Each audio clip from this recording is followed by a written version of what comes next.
Assalamualaikum warahmatullahi wabarakatuh. Hamdan wa syukronillah amma ba'du. Yang terhormat, Bapak Wahid Arsyad, Magister Pendidikan Islam, selaku dosen pengampu mata kuliah Akidah Akhlak, serta teman-teman yang insya Allah dirahmati oleh Allah Subhanahu wa Ta'ala. Amin. Puji syukur atas limpahan rahmat Allah Subhanahu wa Ta'ala yang telah memberikan kita nikmat sehat sehingga kita dapat melaksanakan perkuliahan secara daring.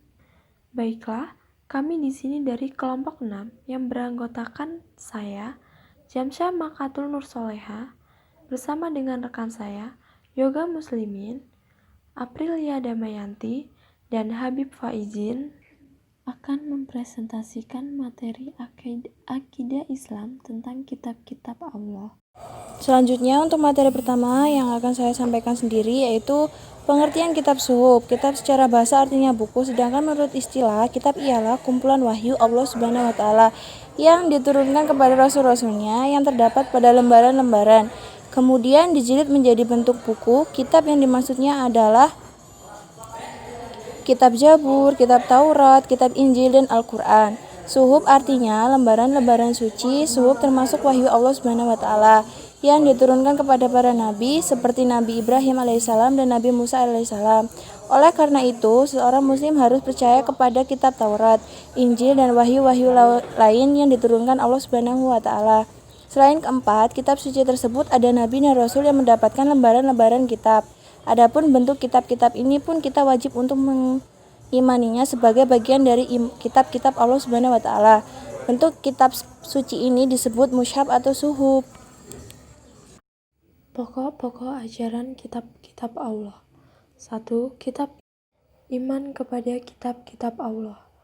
Iman kepada kitab Allah adalah meyakini dengan sepenuh hati bahwa Allah menurunkan kitab suci sebagai penyempurna kitab-kitab sebelumnya. Selain itu, beriman kepada kitab Allah adalah sebagai pedoman hidup manusia hingga akhir zaman nanti. Keesaan Allah Subhanahu wa Ta'ala. Yang kedua, larangan menyembah patung dan berhala, karena Allah tidak dapat diserupai dengan makhluk-makhluknya. 3. Larangan menyebut Allah dengan sia-sia. 2. Kitab Zabur, yaitu kitab yang diturunkan kepada Nabi Daud alaihissalam. Artinya, dan Tuhanmu lebih mengetahui siapa yang ada di langit dan di bumi. Dan sesungguhnya telah kami lebihkan sebagian nabi-nabi itu atas sebagian yang lain. Dan kami berikan Zabur kepada Daud alaihissalam. Isi pokok atau ajaran yang terkandung dalam kitab Zabur yaitu 150 nyanyian yang terkumpul dalam kitab ini berkisah tentang seluruh peristiwa dan pengalaman hidup Nabi Daud alaihissalam melalui dari mengenai kejatuhannya, dosanya, pengampunan dosanya oleh Allah, sukacita kemenangannya atas musuh Allah, kemuliaan Tuhan, sampai kemuliaan Mesias yang akan datang. 3. Kitab Injil, yaitu kitab yang diturunkan kepada Nabi Isa alaihissalam sebagaimana yang terdapat dalam firman-Nya. Artinya, dan telah kami berikan bukti-bukti kebenaran mukjizat kepada Isa putra Maria, dan kami memperkuatnya dengan Ruhul Kudus. Adapun isi pokok dari kitab Injil yaitu yang pertama, agar menjauhkan diri dari sifat tamak atau rakus. Yang kedua, menjelaskan bahwa kelak akan datang kembali Rasul setelah Nabi Isa alaihi salam, yaitu Nabi Muhammad sallallahu alaihi wasallam. Yang ketiga, perintah untuk kembali mengesahkan Allah Subhanahu wa Ta'ala. Dan yang keempat, kitab Al-Quran atau kitab yang diturunkan kepada Nabi Muhammad sallallahu alaihi wasallam. Isi pokok dari Al-Quran dapat kita pelajari dalam surat Al-Fatihah dan An-Nas. Isi pokok Al-Quran yaitu rububiyah Allah yang meliputi 1.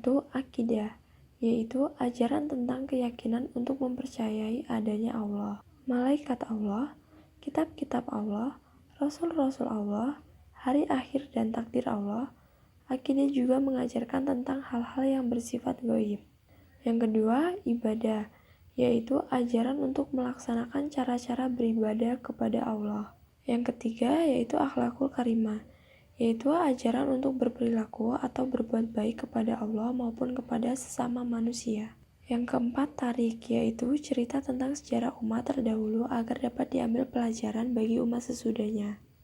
Yang kelima, muamalah, yaitu ajaran untuk mengadakan hubungan sesama manusia, baik dalam keluarga, tetangga, dan masyarakat.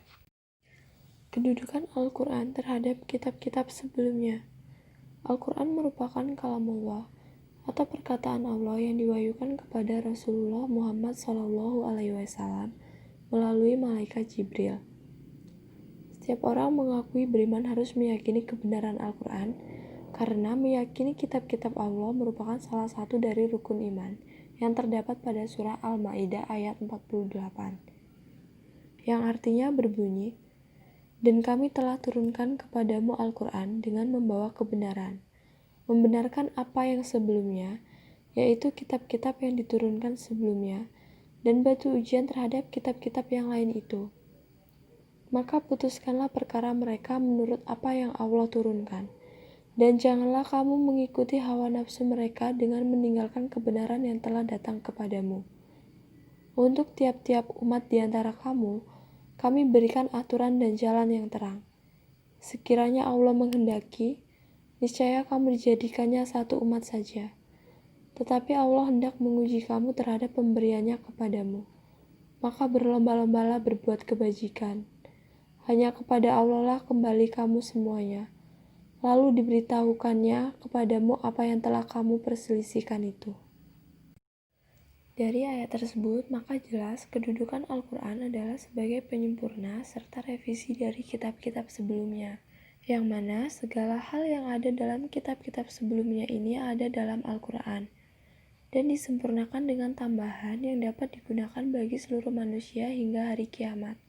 Ada 3 kedudukan Al-Quran sebagai fungsinya, yaitu yang pertama, kedudukan Al-Quran yang utama adalah sebagai sumber ilmu dan referensi utama dari penentuan hukum-hukum dalam agama Islam. Seluruh ulama tanpa terkecuali sependapat bahwa Al-Quran adalah sumber hukum dan kebenarannya dalam menentukan hukum adalah mutlak. Yang kedua, Al-Quran sebagai acuan dalam pedoman hidup seluruh manusia, sehingga seluruh masalah yang dihadapi oleh manusia harus diselesaikan sesuai tuntunan Al-Quran. Yang ketiga, Al-Quran sebagai acuan kebenaran yang abadi dan terjaga keasliannya, penyempurna kitab-kitab sebelumnya serta tidak tergantikan hingga akhir dunia dan tidak ada kontradiksi di dalamnya. Itulah tadi materi yang dapat kami sampaikan. Kurang dan lebihnya kami mohon maaf. Apabila dari teman-teman ada yang ingin ditanyakan, mari kita diskusikan bersama-sama. Sekian dan terima kasih. Wassalamualaikum warahmatullahi wabarakatuh.